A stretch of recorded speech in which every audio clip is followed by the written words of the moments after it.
Undeclared wars are commonplace.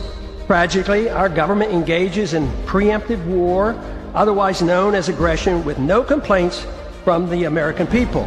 Sadly, we have become accustomed to living with the illegitimate use of force by government.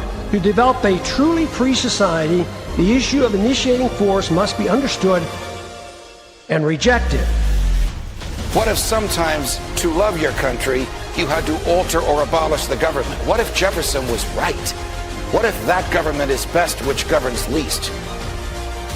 What if it is dangerous to be right when the government is wrong? What if it is better to perish fighting for freedom than to live as a slave? What if freedom's greatest hour of danger is now?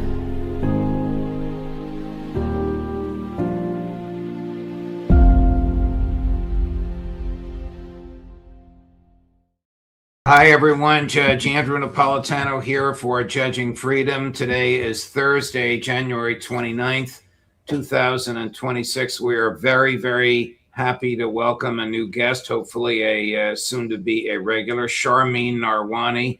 Sharmine is an expert on Middle Eastern affairs, a world-renowned journalist and the editor of the publication The Cradle.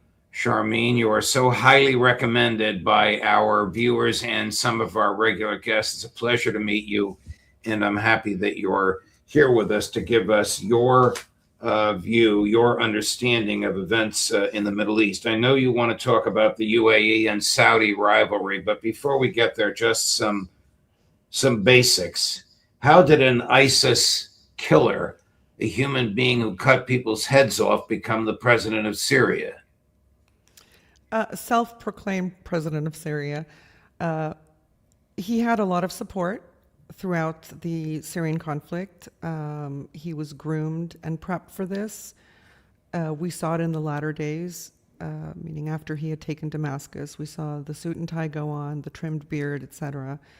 But of course, we have pictures which we compare him with. You know, just a few years earlier, what he was dressed as, what he was doing. You know, the man has beheaded people. But he was fully supported by a Western and regional allied coalition who tried to, during the Syrian conflict, basically rehabilitate Al-Qaeda.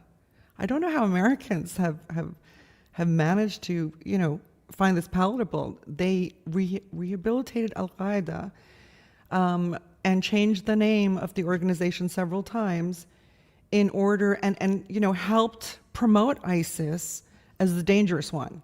These two are the same. Their fighters are fungible. Their funds, their arms have been fungible throughout this conflict.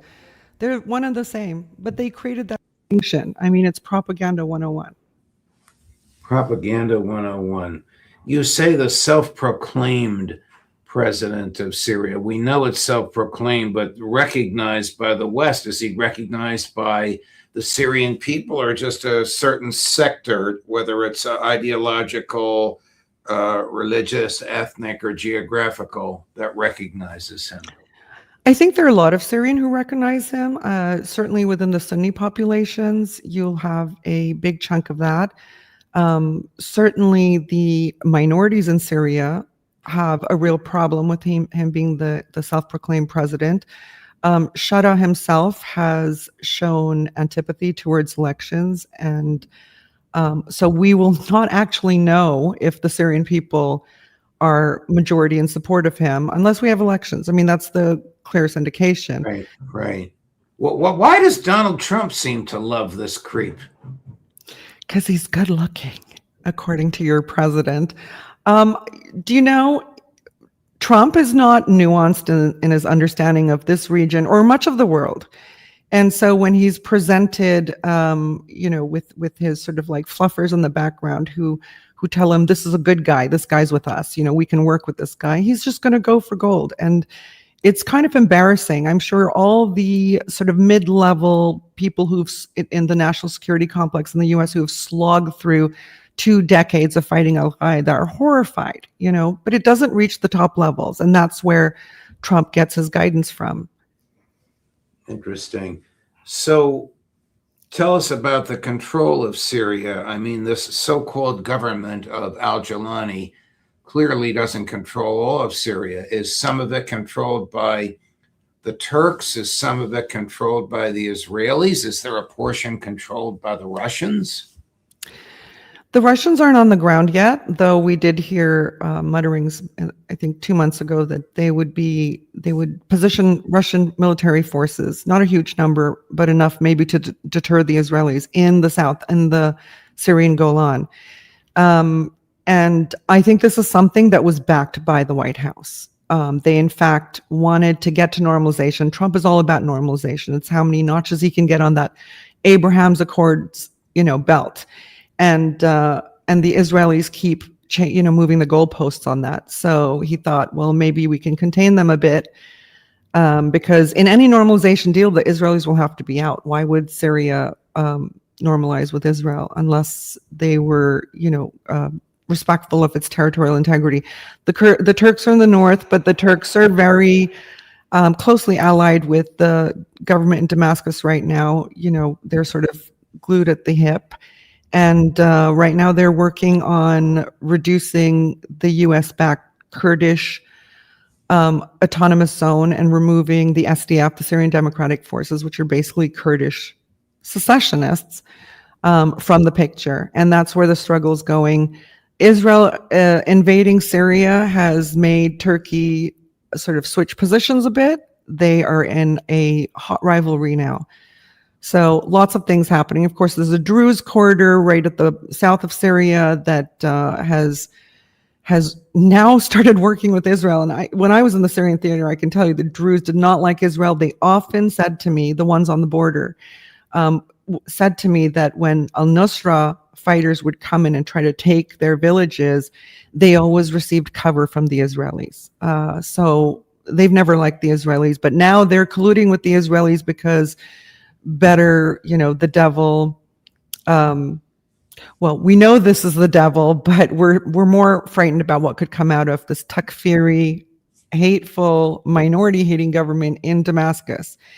And that might even happen with the Alawites, So Syria's, it's up for grabs. There are some countries, however, who really want Syria to maintain its territorial integrity.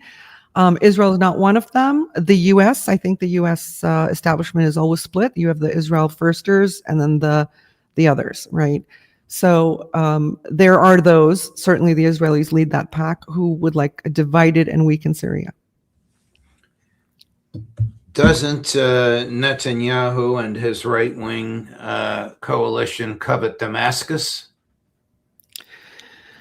I don't think they could rule Damascus. I mean, Damascus has so much significance to Arab populations, 300 million plus of them. It is a historical capital. It's a capital, that Damascus shown the best times in Arab history and Muslim history. I don't know if they need that. I mean, Israel's, I think, wants to maintain, there's several things they want to do. I think they just want their foot in there and never to have to leave, because it's kind of like what they're doing in Lebanon, what they're doing in Gaza. We're going to change the rules of engagement forevermore by having a footprint in your territory. But for instance, Mount Hermon, which overlooks the Syrian-Lebanese border, that's a height, right? So in war, you're always thinking about whether you can maintain some strategic height.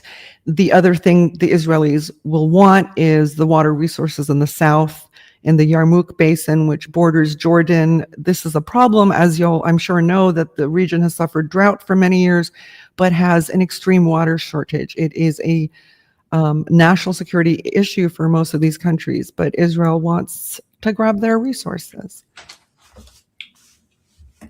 Does Israel control a portion of Syria now? I mean, hasn't the IDF seized a substantial amount of real estate, including this mountain? Yes, but if you look at the map, it just looks like a tiny sliver. The point is they've, laid their footprint there, and from there they have intermittently launched assaults in different areas.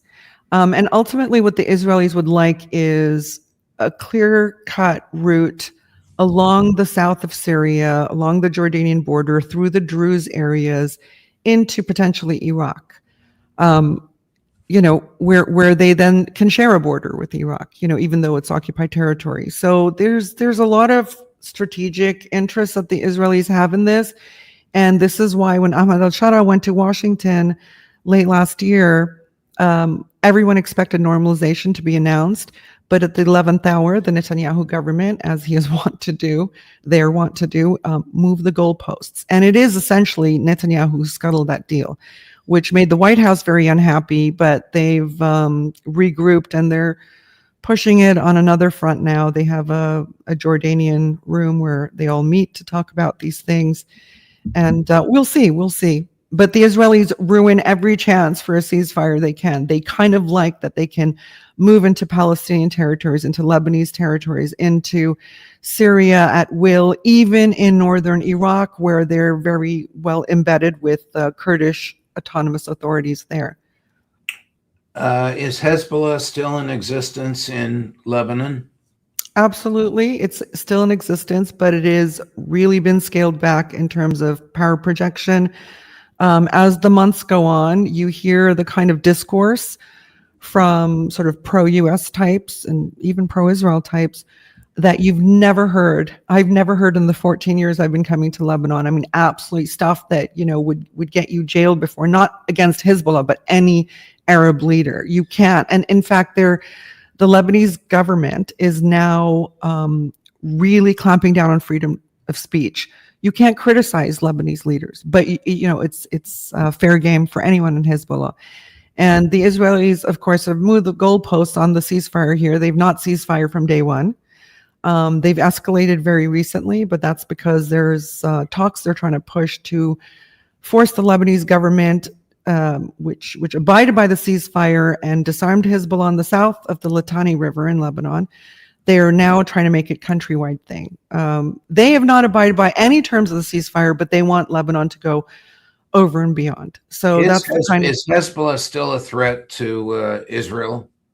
Well, that remains to be seen. I have to say in the last 4 months, you don't hear a peep from Hezbollah, whereas over the years, they'd become much more lax in security, much more lax in what they were maybe complacent, which is dangerous. In what they would say to journalists and others they met. There's nothing you hear from them now. It's hard to say from public statements. The Secretary General of Hezbollah very recently suggested that if the Americans or Israelis tried to decapitate Iran's leaders, specifically the supreme leader, Ali Khamenei, that Hezbollah would jump in. We don't know if that's real or not. I think they're holding their cards close to their chests. They certainly have weapons still. Even at Israel's estimates, where we took out 80% of their military hardware, even if that were true, that's a very solid 20% that remains of medium-range missiles and advanced missiles. Further to that, Hezbollah has continued to smuggle weapons through Syrian territory. Some have said it's even easier now because you just have to pay off people. So we don't know. We really don't know. Tom Barak, the U.S. ambassador to Turkey and President Trump's envoy to Syria, what is he trying to accomplish in the region? And I see an unhappy look on your face when I mention his name. Well, Tom Barak he just sets fires everywhere. I mean, it seems clear to me that he wants to weaken this region for Israel's benefit. He seems very ideologically committed to remapping this region territorially, actually, and has derided Sykes-Picot, which divided the region into its current nation-state incarnations after sort of colonial powers left the region, Syria, Lebanon, Jordan, Palestine, etc.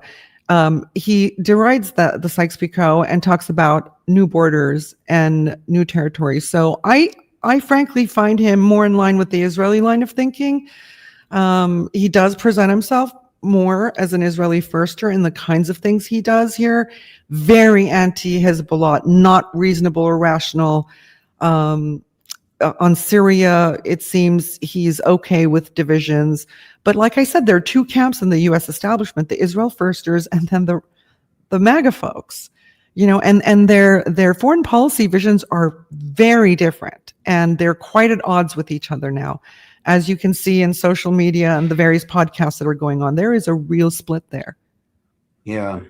Of course, everybody that Trump sends there is either, well, they're all Israel first. Some of them are very hardcore Zionists, like his son-in-law and Steve Witkoff and Mike Huckabee and Tom Barak. There's no question about that. They may have friends that are on the other side of the Republican Party, but they are serious Zionists. I mean, Huckabee is beyond the pale. He might as well be the Israeli ambassador to the United States as he is the American ambassador to Israel. I mean, he's an ideologue. He's a clear ideologue. There's no rationality with him. The things he says, it's laughable, right? So, but right now on Israel and Israel's interests, Trump has given a lot of leeway to the Israeli firsters. I've always contended that when his massive ego comes into a clash with Netanyahu's massive ego, that's the only time we might see a shift. And I think, it's only year one of Trump. I think we have 3 more years to see this happen because Netanyahu gaslights the US president like no other. And at some point, Trump's not dumb. At some point it's going to be too much for him. One hopes. Yeah, our mutual friend, Alistair Crook, who knows so much about this part of the world, agrees with you about the clash of egos between Netanyahu and Trump as the impetus for a change in American policy. What is the current rivalry or coming conflagration between the United Arab Emirates and Saudi Arabia, and why should we be concerned about this? I don't even know if it's concerned. This rivalry is very, very serious, and it opens up a re-examination of this region very, very dramatically. So just a little bit of backdrop. Mohammed bin Zayed Al Nahyan, who is the president of the UAE right now, took over from his father, who died a few years ago, was very much seen as a mentor to Mohammed bin Salman Al Saud, who is the crown prince of Saudi Arabia. And because his father has been in declining health since he became, and even before he became King Salman, he has kind of assumed leadership of Saudi Arabia. And he was mentored apparently by Mohammed bin Zayed and looked to him as an elder brother and friend. And then they went into Yemen. So, it's possible that Mohammed bin Zayed behind the scenes was telling Mohammed bin Salman, let's go for this. We can get it now. Yemen's weak. Ansarullah has taken over Sana'a. This is our time to strike. Mohammed bin Salman went in thinking this would take days or weeks at most. Within 2 years, he had realized that Yemen had different plans than the Saudis. Under cover of a Saudi-led coalition against Yemen, the UAE was very much focused on the south of Yemen and creating ports and controlling port areas, the entire waterways around Yemen. Now, I don't think he noticed this so much, but there was some kind of rivalry that started developing then. I think we've heard that Mohammed bin Salman just overall started to, announce to multinational companies in the West that, you either place your headquarters in Saudi Arabia or you don't do business with the Saudis. So that frenemy kind of relationship, the rivalry has always been there. In 2022, bin Salman said in a meeting with local journalists, the UAE has stabbed us in the back. They'll see what I can do. It will be worse than what I did in Qatar.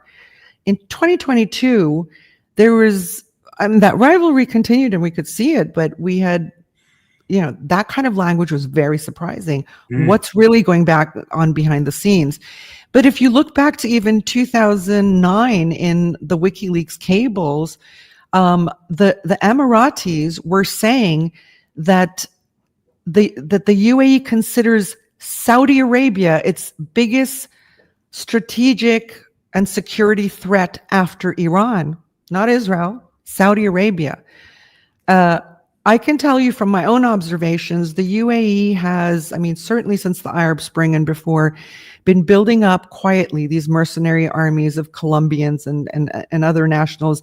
They've been building out ports in other countries. I think they tried to take over a port in New York, and there was a big hoo-ha in the US about it.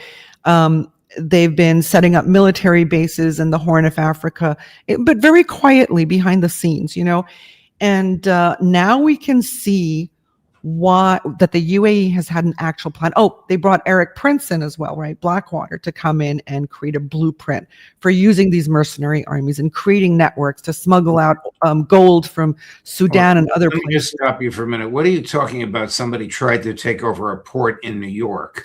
No. I think there was a deal. This is some years ago that it was a UAE company that wanted to buy. Okay. Right. Control over, not take over as in. Okay, got it. Yeah.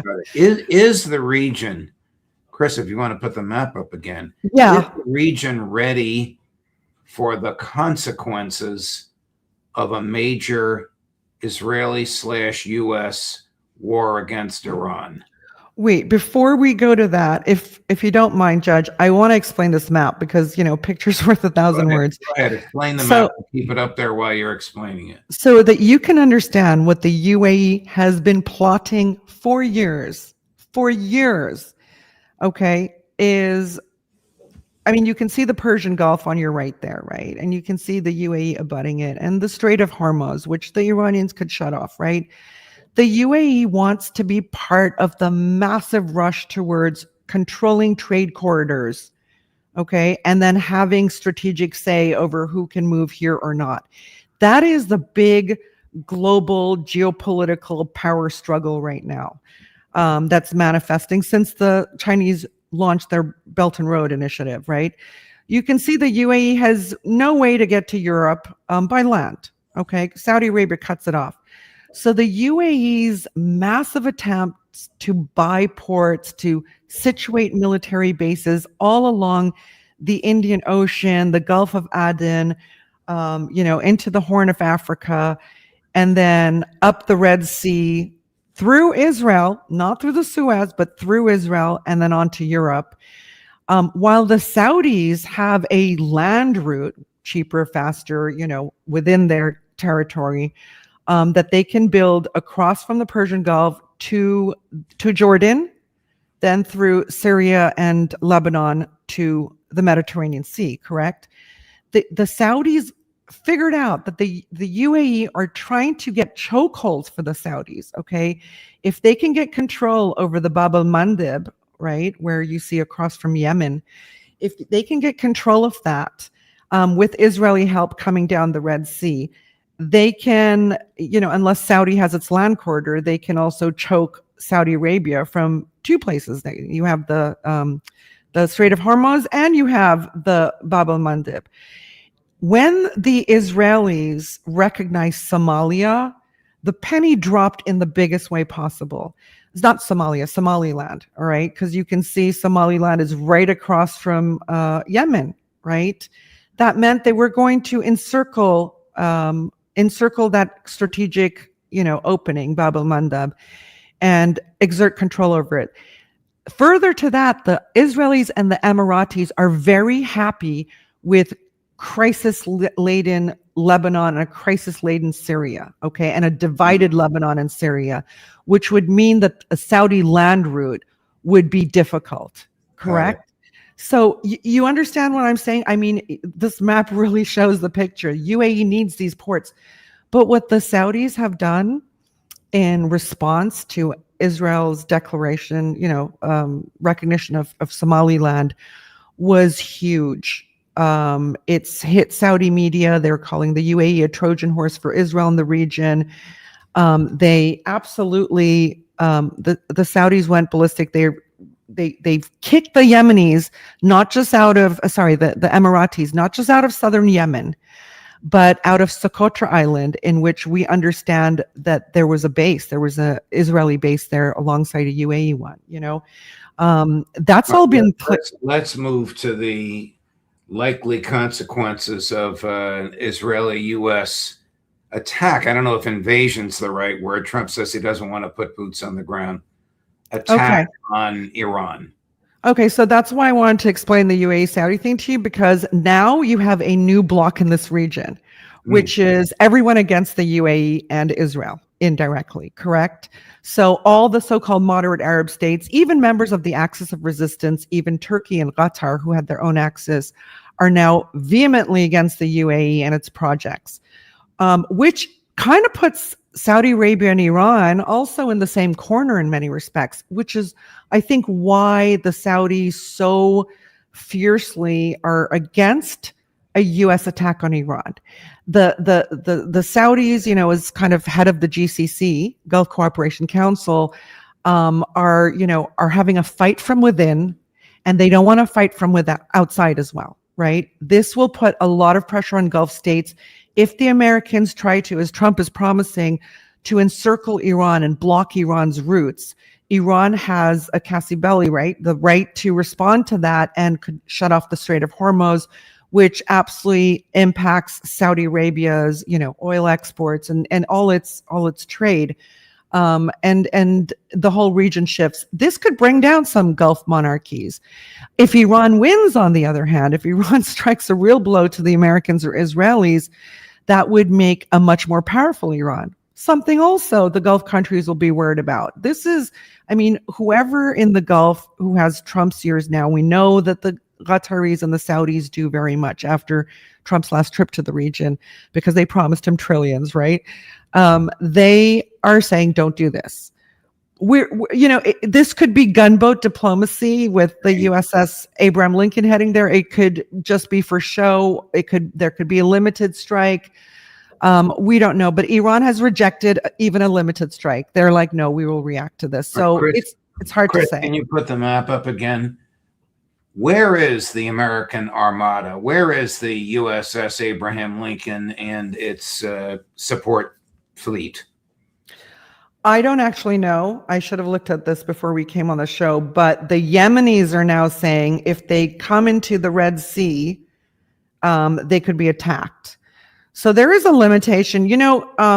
Judge, there's for a long time, the Pentagon has wargamed, has run war game exercises against Iran. And I don't know if this idea that if you have an aircraft carrier in the region, that means war is more likely, because for a while now, since Iran developed its very advanced missile capabilities, I think the Americans worry that that would be an immediate target. And in the very famous Millennium Challenge war game of 2002, that actually happened. The Iranians took out, even though the U.S. cut off communications, they used past World War technologies to take out almost all of the U.S.'s naval assets within 48 hours. This was a 3-week game. And the Americans stopped the game, rewrote the rules, and restarted it, at which point the colonel who represented the Iranian side quit and went public with this information. So who knows? It's 2002. A lot could have been developed in asymmetrical warfare by the Pentagon. Since then, they've certainly worked theoretically on these scenarios for a very long time. How imminent, in your view, is a U.S.-Israeli attack on Iran or a preemptive strike by Iran on Tel Aviv? The Iranians are, in my view, too well-mannered. Okay, what country sits there after attacks? There is a war on Iran. Sanctions is, economic tools is warfare, and they could legitimately respond to that in different theaters, and they don't. All this politeness may well soon end if the Americans strike. I don't know. Iran is now, as we know through their new national security body, now permitted the use of preemptive strikes. So that's on the table. We don't know if they'll use them, if they can change past behaviors. In terms of, here's the thing. Why aren't the Israelis leading with this? They were leading with these strikes on Iran and Iranian interests for the last 2 years. They're so afraid after what happened to them in the 12-day war that they've pushed the Americans up front. Will Israel attack Iran directly itself? I don't know, but the Iranians view Israel as the US's biggest forward operating military base in the world, not just in the region. So if the US strikes Iran, Israel might be Iran's immediate target. We really don't know. We're all guessing at how this could play out. There are many scenarios. Got it. Charmine, we have to go. Thank you very much for a fascinating conversation. Will you come back and visit with us again? I would absolutely love to. Thank you for having me on. You're a great explainer, and you have great sources in an area of the world very much of interest to the viewers of this program who do not get it from the Western media. Thank you, Charmine. All the best to you, my friend. And a great conversation. Coming up later today at 11 this morning, Aaron Mate. At 1 this afternoon, Colonel Douglas McGregor. At 2 this afternoon, Colonel Lawrence Wilkerson. At 3 this afternoon, Professor John Mearsheimer. Judge Napolitano for Judging Freedom.